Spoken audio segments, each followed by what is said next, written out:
Elyon's second closed beta has just finished, and with the game launching next month on September 29th, I thought that I would go ahead here and detail my experience through both the beta tests, discuss things that I think are worth noting before investing money into purchasing the game, and mention what I believe Elyon does both wrong and right. Now let me start this off by saying that I do not think Elyon should be a buy-to-play MMO. I've seen people compare this to both Bless Unleashed, which actually launched recently, and New World, which is launching approximately the same time. And while the combat and the graphics are definitely an improvement over Bless, and I dare say the combat is better than both in Swords of Legends Online and New World as well, I don't think, at its core, that this is the better game of the aforementioned titles. I think Elyon would probably work better as a free title. It definitely doesn't feel like a premium title, and I'm afraid that is going to be reflected in its sales and subsequently its player base. Now, don't get me wrong, Elyon is not in any way a bad game. On the contrary,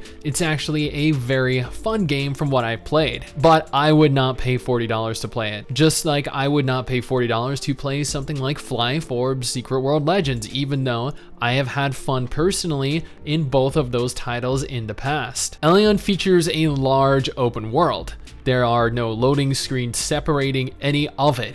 What you see, you can reach. You can move without limitation, with the exception being the levels of the monsters within each area. While open worlds can often feel barren, they can feel empty and void of content and purpose. Elyon attempts to remedy this by providing a slew of different blue side quests that are entirely unrelated to the typical yellow side quests, sending players all over the world in an attempt to complete them. However, I did note that these were typically kill 50 or 100 of the same monster, with monsters being heavily consolidated into groups. These were essentially required if you wanted to level, as at least from my experience here, I repeatedly hit walls that prevented me from progressing with the story. It didn't matter that I did every main quest, every yellow side quest I could, I would always hit a point where I needed to accept additional kill quests to continue. Yes, you could pop an XP potion or you could go ahead and grind dungeons, but leveling should be seamless. It should be uninterrupted.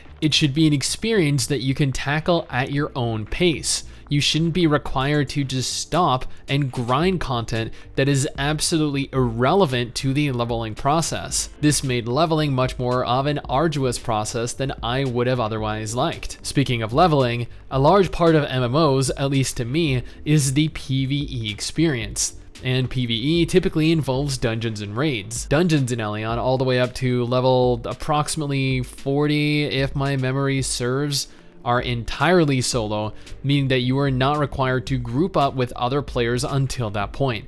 Level 40.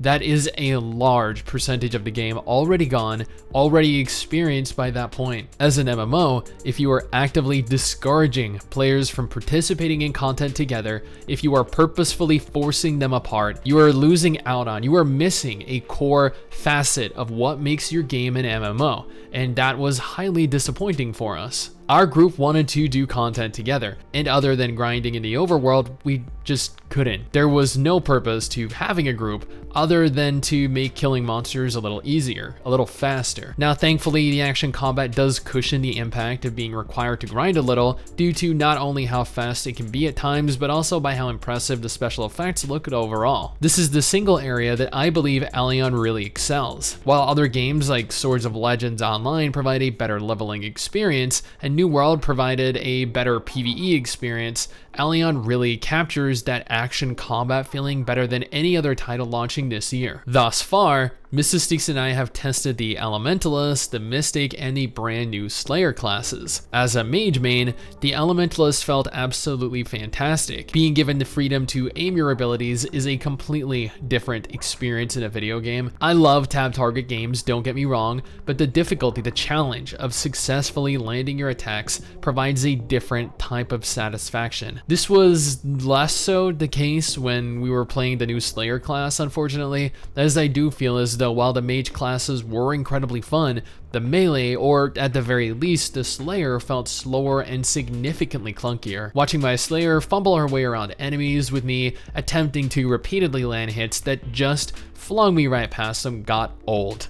fast. I have found this very same issue in Vindictus recently as well when trying out the new Tessa character. Maybe I'm just not that good at melee classes and action MMOs, I don't know, but this is one of the reasons that I prefer mages. Well, that and mobility. I always feel as though you're highly immobile when playing melee. Something you should all know about Elyon though is that while the combat is a lot of fun and the world is expansive, you'll constantly be on the lookout for other players. This is because Elyon is an open world PvP MMO. During the first closed beta, as a friend of ours, Hikari noted on Massively OP at one point, we were stream sniped, having players of the opposite faction move around the world in an attempt to engage us in PvP. This would consist of 3 to 5 people at a time, often overwhelming the 2 of us. Well, I mean, sometimes we did have a friend of ours who goes by the name of Maki on Discord there as well, but well, you know what, he accompanied me many years ago in Ion as well, and suffice it to say, the encounters never really went over very well in our favor. But we did give as good as we got, and we never ran from a fight, but that just made things more frustrating, especially when we'd attempt to help other players out in the world. We would see people of the same faction as us trying to do a quest, only to get ganked by a couple of opposing faction players, often camping them, griefing them, and that is the thing about open world PvP. While it can be a lot of fun, it also brings out the worst in people. I have never been a fan of ganking people, and seeing groups of friends group up together to run around raffle stomping solo players is just dumb. But hey, they're the target demographic for PvP games, right? So this type of behavior should be expected. It's not really for me. The cash shop really didn't look that bad from what we saw in the beta. And I know, didn't look that bad is still kinda bad. But from what people have been saying about the Korean cash shop, if we end up going the same route as Korea, which we very well might, then we'll have something to worry about. You cannot expect Kakao to infest the cash shop with pay to win in a beta that is supposed to garner attention and future sales for the game, right? Right, so discussing the cash shop in its current form seems a little bit redundant. This isn't what we'll have shortly after the game launches. Graphically, Elyon looks kind of like an updated amalgamation of both Terra and Arcade. The areas are gorgeous, your abilities look stunning, and your characters, well, if the thumbnail for this video didn't capture your attention, then I guess the character models probably aren't too important to you. But hey, they are for a lot of people. And while Elyon definitely has a decent character creator, providing plenty of sliders to customize your character into something relatively unique, it doesn't offer the same depth as other games like Black Desert or even an older MMO like Perfect World. There are plenty of costumes though, allowing for a more complex selection of customization options, and we all know how fashion is the endgame. But that is pretty much it. We poured approximately 25 to 30 hours into the game, and this was pretty much everything we experienced. Elyon is a ridiculously large open world MMO with a lot of opportunity for exploration. It features one of the better action combat systems present within the genre.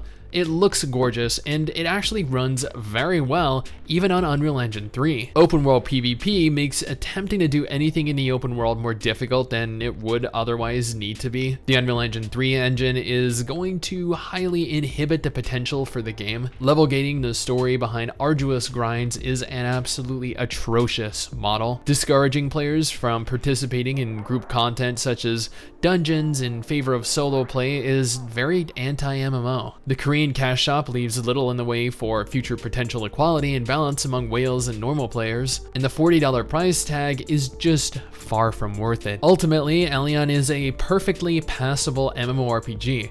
It's not going to break the genre, heck.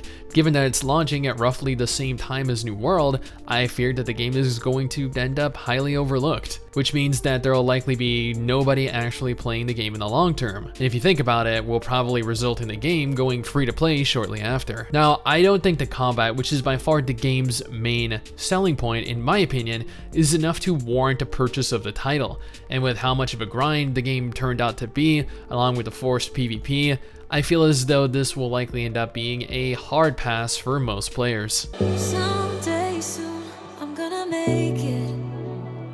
Yeah, all hard work's gonna be